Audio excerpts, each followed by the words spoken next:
We are back in Shining Force 3, Scenario 2, and this episode is basically just going to be the prep for the final battle episode.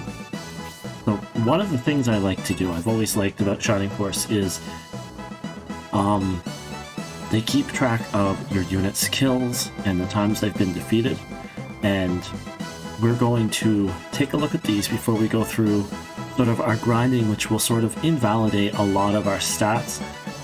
This really shows us where we've come and who's contributed the most, sort of like throughout the whole endeavor. So we're going to start going from the people with the least amount contributed to the people with the most amount contributed and sort of see who ranks where. Now I've already prepared this and I've gone through in order, so let's do this. Coming in with 0 kills, it's Pappets. Pappets the Beast Tamer, who has not killed anybody because he's not participated in a battle yet. Coming in also with 0 kills is Penko, our penguin, who is going to get a little training montage soon. And then coming in with a whooping 1 kill is Garage. 1 kill, no losses. Garage we used in 1 battle so far. Who contributed next? Well, it's Arthur, with 5 kills and 2 losses. Arthur was in our party for a good minute. We really wanted to use them, but we just kind of ended up finding him lacking in almost all areas.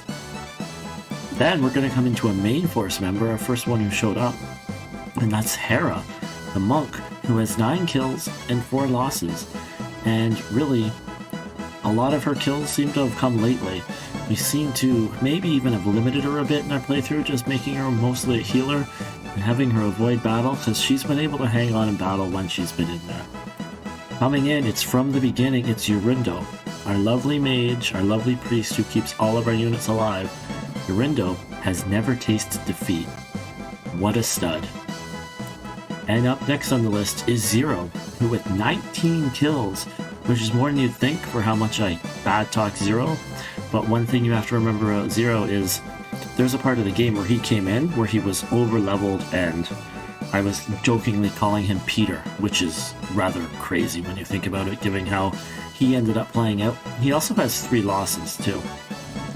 Next up we have Robbie, the robot, with 21 confirmed kills and only 2 losses.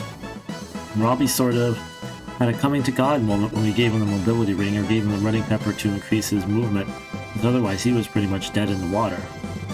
Up next is our shaman, our summoner, Hedva, who showed up in Chapter 3, who's participated in, I think, 1 less battle than David, which is actually going to spoil our next up on the list, is David with 30 kills. 4 more kills than Hedva.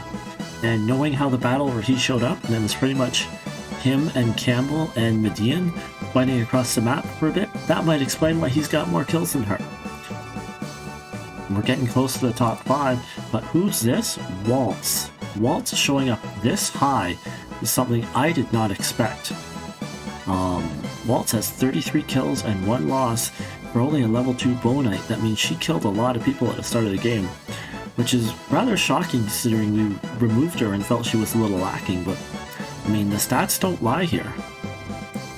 And above Waltz is our favorite ninja, Hazuki, master of everything. Probably my favorite unit so far. She can hit, she can attack, she's got that attack buff spell, she's been wonderful. Can't say anything bad about her at all. And I think, yes, we're about to break into the top 5. Number 5, Bernard. Kind of shocking about Bernard that he has this many kills when you consider that he was removed from our force for a chunk of time and only sort of regained his entry during the prison break episode. The prison break episode. And he's really sort of been hanging on and haven't been able to get rid of him since. It's been a bit of a comeback for Bernard. Number 13 is Rock. Now that 50 kills, that seems low for a man who's been as steady as a rock. But one thing you have to remember is he's been here to eat hits and take hits and keep moving forward, and his only going down once is a testament to that, considering how much we have hit and had him survive. Coming in at number 3, it's Campbell, the man who's been here from the start, who's struggled a bit, and maybe in some points I've expected a little more for him. But he's been here, he's got 52, he's in at number 3. At number 2, a little bit of a shock to see Median this high. I'm always a little like, I find Shining Force 3 heroes to sort of come into their own in the late game, and sort of you're always a little like, I'm not sure if I'm going to use them, but him having this many kills kind of goes to show you just how much of a stud Median is, and how much of an improvement on Symbios he has been. And coming in at number 1, with 55, one more than Median, but 2 more deaths, it's our wizard friend Synthesis, and you've heard me talk about it so much, how Shining Force 3 has done so much to buff mages, and it really shows here. You have been our number 1 killer, Synthesis. So, what we're going to do now is we're going to have to start training for our upcoming fight, because we know that's going to be the last fight in the game. So, cut to the training montage.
So if you're still here, I'm rather shocked that you stood through that whole montage. But let's just go with where we are. So what we did is we ground all our secondary force members to level 10. I really didn't want to grind anybody any higher than that. And I didn't grind any of our main force members either. Because I don't want to grind to the point where this final battle is too easy.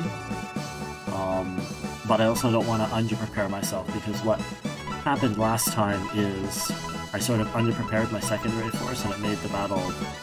I mean, we did it. It made it funner though. It made it a little more stressful. So going in, we've pretty much got everyone equipped. We got Median with his God Rapier and a Life Ring. We got Campbell with the Dragon Lance and the Battle Bracer. We put the Crystal Rod and Protect Bracer on Synthesis. Got Urindo still with his Ankh. Oh, he doesn't have an item. We should fix that. You know what? I'm not doing any more preparing. We're good. Also, if you're checking here, everyone's got healing drops. Waltz has a Sonic Quarrel and the Running Ring. I gave Waltz the Running Ring because her being a Cavalier, it always annoyed me that she didn't have 7 movement. So give me a Horse Archer and give her 7 movement so she feels like an actual Horse Archer, please. We got Rox with his Evil Ring, Evil Axe. Bernard's got a Moonlight Arrow. We already know what Zero and Hazuki have. We bought a Sky Tomahawk for David, which is pretty much the same as he previously had. It just gives him 1 extra range. So it's like he has an arrow now, so that'll be interesting to see how that works. Hedva hasn't changed. Hera hasn't changed. We gave Grunier to Arthur, so he's got a little bit of now improved melee power, but I'm kind of really down on you still, Arthur. Garrosh still has his Mithril Coral. Henko is level 10 and has her Power Undies. I don't even remember what they do. And Pappets has got a Love Whip, and an Attack Ring. I also captured a Crab, which is going to die right away. We got a Harpy, and this right here is supposed to be a Hydra, but for some reason it's not. So we are all zoomed up and ready to go for that final fight. And we have our party set up like this. In our main force, we have Median, Campbell, Synthesis, Urindo, Rock, Bernard, Zero, Hedva, Hera, Robbie. So these are the people in our main force, and these are the 2 new people we've taken, Arthur and Garrosh. Because I've put some talented people in the B force. Waltz is obviously someone we ground up, but we left Hazuki there, so she can do attack up to make Penko vaguely not useless, though let's be honest, vaguely really useless still. We've got David there, and we've got Pappet and his beasties there. So we'll see how we do when we take the next step. So this is just going to be a short recording because really I expect everyone to tune out during that montage. And then when we come back, we're going to do it to it. We're going to try to take down Garvin and his tank. See you guys next time.